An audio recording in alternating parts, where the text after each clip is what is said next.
요즘 이 시대는 스펙을 중요하게 여깁니다. 스펙은 원래 어떤 사양, 규격, 기준이라는 그런 뜻인데 요즘은 어떤 사람의 그 능력을 판단하기 위한 기준, 정보라는 의미로 스펙이라는 단어를 많이 쓰고 있습니다. 스펙은 외적인 능력을 보여주는데 그 사람의 내면적인 부분, 인품과 성품은 반영하지 못합니다. 예수님 당시 여러분 로마 제국은 고대 사회의 특징인 신분 중심의 계급 사회였습니다. 사회적인 신분이 낮은 것을 부끄럽게 여겼고 수치로 여겼습니다. 어떻게 해서든지 신분 상승의 기회를 잡아서 부귀영화와 각종 특권을 누리며 살려고 노력했던 것이 예수님 당시 사회 모습이었습니다. 그런데 바울이 고린도 교인들에게 당시의 세상 기준과는 전혀 다른 기준을 제시합니다. 26절인데요. 바울이 먼저 형제들아 너희를 부르심을 보라. 자, 부르심을 이야기하면서 고린도 교회 성도들의 상황을 이야기합니다. 자, 육체를 따라 지혜로운 자가 많지 아니하며 똑똑한 사람이 많지 않다는 겁니다. 두 번째, 능한 자가 많지 아니하며 또 문벌 좋은 자가 많지 아니하도다. 가문, 집안 좋은 사람도 얼마 없습니다. 이게 당시 고린도 교회의 모습이었습니다.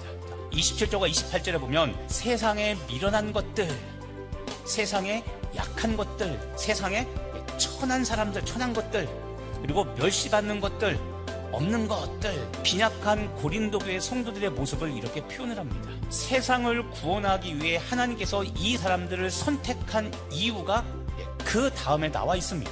하나님께서 세상에 미련한 것들을 택하사 어떻게 하시려고요? 지혜 있는 사람들을 부끄럽게 하려고 미련한 고린도 교회 성도들을 선택했다는 겁니다. 세상에 약한 것들, 약한 성도들을 택하신 이유가 무엇이냐면 세상에 있는 강한 사람들을 부끄럽게 하려고 일부러 하나님은 고린도 교회는 약한 사람들을 선택하셨다는 겁니다. 이게 하나님께서 일하시는 방법이라는 겁니다. 이것이 하나님께서 교회를 세워가시는 방법입니다. 그래서 하나님은 하나님의 교회를 세워갈 때 이렇게 철저히 하나님만 신뢰하고 하나님을 의지하는 사람들을 찾아서 사용하십니다.